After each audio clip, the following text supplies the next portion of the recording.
Hello there guys, welcome to another of my videos. So Paul Pogba's relationship with Ole Gunnar Solsjaer has become complicated. Paul Pogba recently made a few comments and obviously he's made it clear that he is unhappy at Manchester United because Paul Pogba has now lost his place in the team. He's only started 2 of our last 7 games. Now recently, Paul Pogba was obviously talking about his Man United struggles this season and said this season is the most difficult period in his career. And he said playing for France was a breath of fresh air. Now, Paul Pogba has received a lot of criticism in recent weeks. Richards has recently criticised Paul Pogba, reflecting on his comments. Frank Leboeuf, he's also someone else who's criticised Paul Pogba, reflecting on his comments. Roy Keane has also criticised him. He said he's not good enough for Manchester United. Dion Dublin the other week also criticised Paul Pogba, and not so long ago Jamie Carragher criticised him. Paul Pogba was obviously not happy when we triggered that 1-year extension on his contract. It was earlier on in the season we did that, so Pogba's under contract with the football club until June 2022. This was also confirmed by Fabrizio Romano. But there has been no talks over getting him a long-term contract at the football club. Now, Pogba's agent Mini Raiola said during the summer that Pogba wanted to stay and he would hold talks over a new long-term contract. Now, Didier Deschamps, who is the France manager, he's been talking a lot about Paul Pogba recently, and he said Paul Pogba's mentally impacted with his struggles at Man United. And he said not so long ago that Paul Pogba cannot be happy at the football club for being left on the bench and for playing out of position. And Didier Deschamps said he wanted to have talks with Paul Pogba over his situation at Old Trafford. But yeah, Pogba has had a long-running transfer saga, hasn't he? Now, obviously, he's been relentlessly linked with a move to Real Madrid. He made an admission earlier on this season saying that one day his dream is to join Real Madrid. Last year, Pogba said he wanted to leave Manchester United because he was seeking for a new challenge. His former club Juventus have also been interested in him. Like I said, Pogba did endure 4 good years with Juventus, but the vast majority of his performances at Man United have been totally comparison to his ones at Juventus, and PSG and Barcelona have been in for him before. Now, like I updated you yesterday, Fabrizio Romano came out and said that Man United are reportedly preparing to offer Paul Pogba a new long-term contract within months, despite Paul Pogba's recent comments. Will we sell Paul Pogba in January, or will we wait until next summer? Could wait until next summer. It said the other week that we'd lowered our asking price for him, and it said we will accept around £53 million. Now, Pogba is into his 5th season at the football club since he rejoined from Juventus back in 2016. He has made over 100 appearances for Man United in all competitions. He's won 3 trophies at the club, and that was the Europa League, the League Cup and the Community Shield. He sustained quite a few injuries as well. Last season, he was out with that ankle injury, don't forget. But as it stands at the moment, he is our most expensive signing because we paid £89 million for him. We had Paul Pogba when he was a lot younger under the Sir Alex Ferguson era, but we had to let him go due to limited appearances. Pogba's on around 290 grand a week at the moment on his current contract, so reflecting on that, he's one of the highest paid players at the club. Some people think Paul Pogba was one of the main reasons why Jose Mourinho got sacked, but Mourinho didn't get on with any of our top players, did he? So yeah, so that's some more news on Paul Pogba. Now, do you think a sporting director at Manchester United would work? To be honest with you, I think it would, because like I've said, I think it's one of the structural changes that we need at the football club. And we need to get a director of football in so Ole Gunnar Solsjaer gets more backing at the club, because I don't think Solskjaer has been backed enough. But if we are to get a director of football in, like I've said so many times before, we need someone who knows the club inside out, and we need someone who's got their experience, and someone with the right philosophy, and someone to make Manchester United more consistent, obviously. We've been in the process of trying to get a director of football in for like the last 3 years or so now. And there's been quite a few names linked with that director's role. Now, recently, it said that Mark Overmars and Edwin van der Sar are eyeing new challenges abroad. So that's a boost from a Manchester United perspective. Now, Mark Overmars is the director of football at Ajax, and I think he's been there around 8 seasons now. He said when he went into Ajax, though, that he only intended to stay for around 3 or 4 years, but he's obviously stayed longer. And Edwin van der Sar, he's the chief executive at Ajax, so he operates the same role as Edwin van der Sar does at as Ed Woodward does at Manchester United. I'll definitely take Edwin van der Sar. You know, he was linked with a director's role before, wasn't he? Now, Paul Mitchell, he's been linked with a director's role before, so too was Fabio Paratici. It said last month that Louis Campos was linked with a role. He's currently the director of Lille, isn't he? And, you know, there's been quite a few former Man United players linked with that director's role. You know, at one point, Patrice Evra was linked with it. Also, too, Rio Ferdinand was linked with it. Darren Fletcher was linked with it. So, there you go.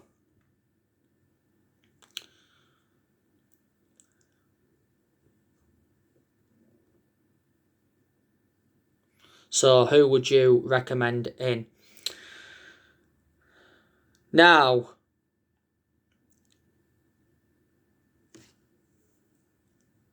Man United are obviously making plans for the January transfer window. Now, I think we could let around 4 players go in January. And I think the players we're going to be offloading, according to recent reports anyway, is Timothy Fosu-Mensah, Phil Jones, Marcus Rojo and Sergio Romero. So it says they're the players we could be offloading in the January transfer window. There's obviously more players that do need to leave the football club. I think we need to get rid of Jesse Lingard. I think Matic, you know, we should sell him because he's now lost his place in the team. You know, Juan Mata could possibly be sold next year. Daniel James as well. He may not go in January, but I think he'll go next year because Daniel James doesn't play a lot now and he's out of form. Brandon Williams now, we won't get rid of him permanently. I think there's a chance we could loan Brandon Williams out so he can gain more experience. You know, Brandon Williams is our third choice left back following the arrival of Alex Telles. Odion Ighalo, I think he'll go in January. Forgot to mention, his loan with Manchester United expires in January anyway. Like I mentioned earlier, Paul Pogba, it's more likely he'll leave next summer rather than January. You know what I mean? Obviously, we're looking to make some more signings as well in January. there has been quite a lot of players on our agenda. Now, like I updated you earlier on today, it says that Man United are going to go back in for Jadon Sancho in January. And it says we are willing to copy Chelsea's structure to get a deal over the line. There's a good chance Sancho could still leave next year. Sancho was our number one priority target in the summer transfer window. The main explanation why we didn't get him is because Borussia Dortmund wanted £108 million and we was not willing to meet their £108 million asking price. It was far too much. I think, from my own perception, that Sancho's worth from between 60 to 70 million pounds. That's what I believe. But it said during the summer transfer window that we agreed like the personal terms and the agent fees with Sancho, but we couldn't come to an agreement on a fee. But don't forget Michael Zorg and Lucien Favre and that said that Sancho was going to be staying at Dortmund throughout the course of the summer, which he did. Sancho's got a contract with Borussia Dortmund until 2023. This is his fourth season with them. Analysing the vast majority of his career with Dortmund, he's been consistent but hadn't had a good start to this season. Dortmund only paid £8 million for him from Man City back in 2017. But during the summer as well, you had Fabrizio Romano speaking about the Sancho saga a few times. Christian Falk, he also spoken about it as well. And Sancho said a few times that he wanted to come to Manchester United. You know what I mean? He's only in his early 20s. Another player on our agenda, and that is David Carmo from Braga. Now, I give you more of an update on him this morning, didn't I? Because David Ornstein from The Athletic has come out and said that around 10 clubs have contacted David Carmo representatives over a possible move, and some of them are the top 6 Premier League clubs. It was stemming from ESPN last week saying that Manchester United were interested in him. David Carmo has a £36 million release clause and he's got a contract with Braga until 2025. He only broke into Braga's first team in January, and since then he's played around 20 odd games. I think he's been suspended though in the last couple of games. Now obviously we've got to either offload Phil Jones or Marcus Rojo, to get a deal over the line for David Carmo. But Solsjaer's in search for a left-footed centre half. So yeah, I could go in for him in January. Jack Grealish, now we recently revived our interest in him. Now if we do sell Paul Pogba, then I think, Jack Grealish may fit into the side.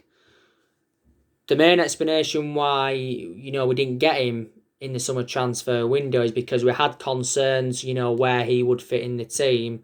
And plus Villa were demanding a substantial £80 million for Grealish. Grealish can play as an attacking mid and he can also play as a winger. But he obviously now operates on the left wing for Aston Villa, doesn't he? Not so long ago, Jack Grealish signed a 5-year contract with Aston Villa. So in a way, he committed his future with them. Now, Ousmane Dembele, it said not the other week that we could make a move for him in January. It said he could be available for around £45 million. It says we may want to get him on loan with the obligation to buy Ousmane Dembele. But Barcelona, from their perspective, they'd prefer a straight purchase. He's one of the alternatives to Jadon Sancho, isn't he, Ousmane Dembele? My only element of concern about Ousmane Dembele is far too injury prone, isn't he? Too injury prone. Sustained a few injuries at Barcelona. He's been at Barcelona now for over 3 years. I think he's nearly played 100 games for them. He's got a contract with Barca till 2022. Barcelona got him in a deal worth £135 million from Borussia Dortmund back in 2017. Barca paid around, was it, 90 odd million pounds up front. So would you take him at Manchester United? At one point, Liverpool inquired about getting him. Erling Haaland, do you think we could go in for him in January? Obviously, Real Madrid want Erling Haaland, don't they, as well? I said it was a shame that we missed out on Erling Haaland back in January because it would have been an Ole Gunnar Solsjaer type signing. Ole Solsjaer knows him well, Erling Haaland. He's got a £68 million release clause. I think that becomes active in the summer of 2022. Dortmund only paid £17 million for him from Mould back in January, and he's got a contract with Dortmund until 2024. Dayot Upamecano, if we had to go in for him, I think we'll go in for him probably in the summer. I don't think we'll get him in January. I think at the end of the season, his £38 million release clause does become active. So yeah, this is Man United making plans for the January transfer window. Now, in reality, I think we need around 5 signings to win the Premier League title. I think we probably need to make around 2 signings, to compete for the Premier League title. But like I've said, Ole Solskjaer needs more backing at the football club. He really, really does. Now, Ed Woodward came out last week and says that Man United remain absolutely committed to Ole Gunnar Solskjaer despite our poor start to the season. Now, obviously, we're sitting 14th in the Premier League, and we've only registered 10 points from our opening 7 games in the Premier League. We've not yet won at Old Trafford in the Premier League this season. It's our worst start at Old Trafford for around 50 years.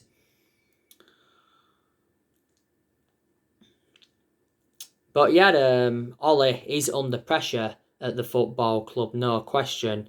Reflect on that win against Everton recently, some of the pressure would have eased off him and that.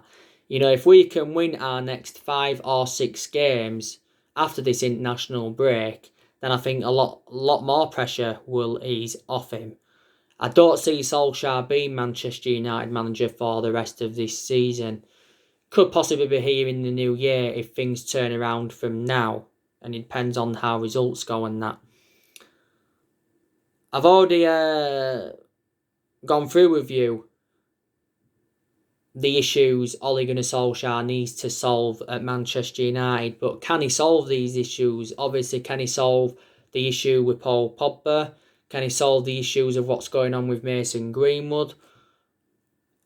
Can we solve our home form? Because our home form has been very, very poor. He's obviously got to identify his best 11. That's another issue he's got to solve. He's also got to pick the right formation. Obviously, Solskjaer's gone a lot with a 4-2-3-1 formation since he got appointed in as Manchester United manager. But in a lot of our games, that formation hasn't really seemed to suit our standards. In the big games, Ole's gone with the 3-5-2 and a few times he's gone with a 4-3-3 formation. Solskjaer's got to work out his best midfield. You've obviously got Bruno Fernandes and Fred that are undroppable, reflecting on how good they've been. But you've obviously got Pogba, McTominay, Van der Beek and Matic fighting for one position. You know what I'm saying? There's players at Manchester United that have really, really impressed me recently. Now, Marcus Rashford, he's recently impressed me. He's done well this season. Rashford recently got an assist against Everton. Should have got his name on the score sheet. He scored a hat-trick against RB Leipzig.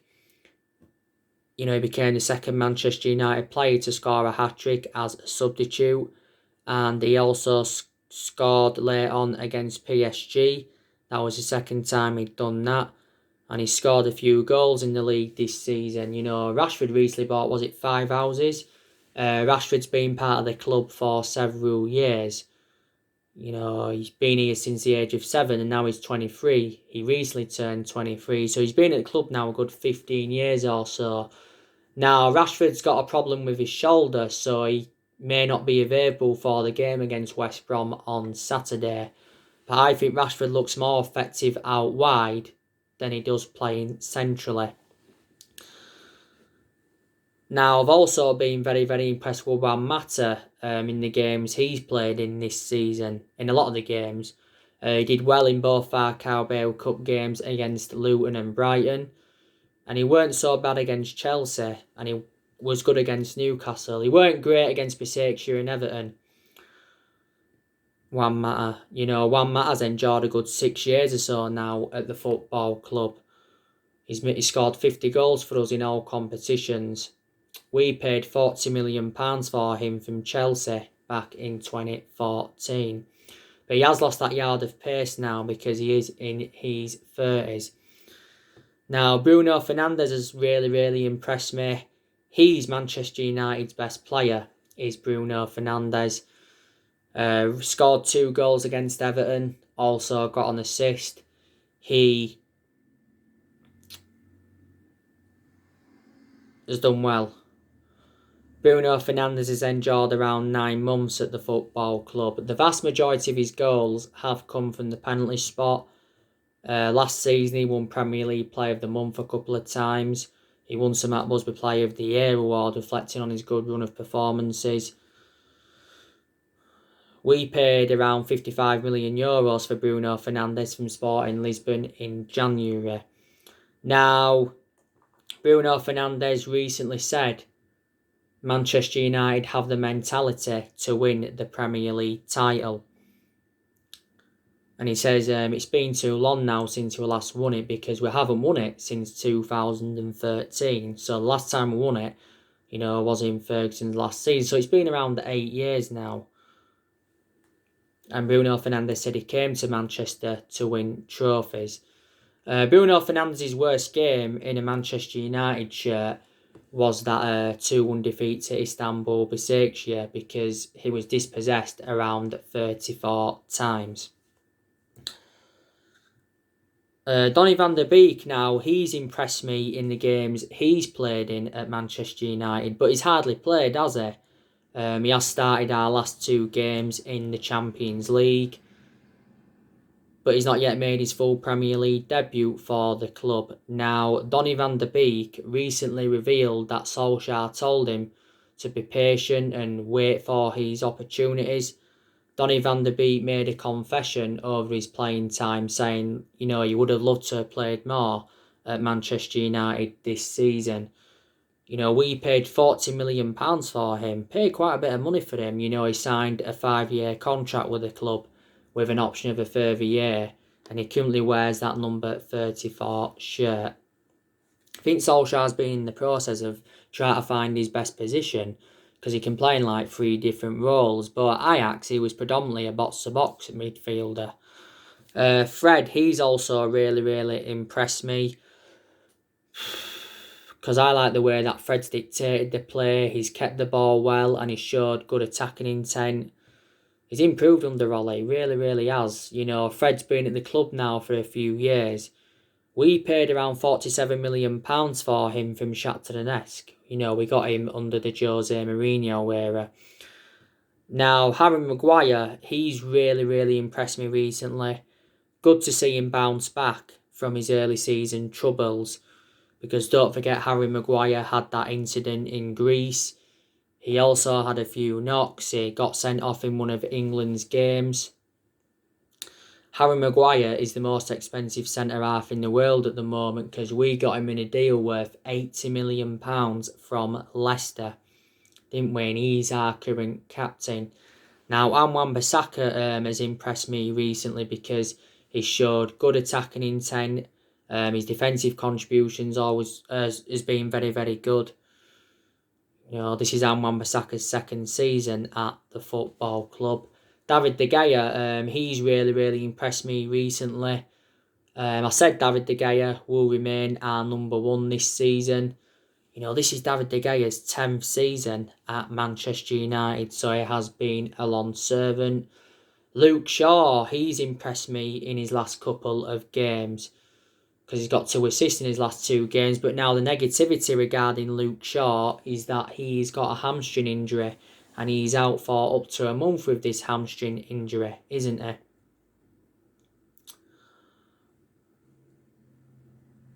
So yeah, and I think Edison Cavani has also impressed me in his last couple of games. Scored his first goal for the club against Everton. He almost scored with his first touch when he came on against Chelsea. And I think, we need to start Edison Cavani ahead of Anthony Martial. So they are the players that have actually, impressed me. There's obviously been players that have been underperforming. Martial, he hasn't been good this season, really. But there again, Martial did have a 3-match suspension in the league. Obviously, he has now served that 3-match suspension. He shouldn't have even been sent off, though, against Tottenham. Martial was good last season under Ole, and he was also good in his debut season under Louis van Gaal. He's enjoyed a good 5 years or so now at the football club. Martial now has got a few back problems, so he's had to train separately away from the France squad. So will he be available for the game at the weekend against West Brom? Like I said earlier on, if Martial and Rashford are available, then we'll have to start Edison Cavani. Like I've said too, we've had a few issues with Mason Greenwood recently. Will he be available for Saturday against West Brom? Matic, he's also disappointed me in the games he's played in, but like I've said, Matic has now lost his place in the team. Paul Pogba, he's also disappointed me a lot.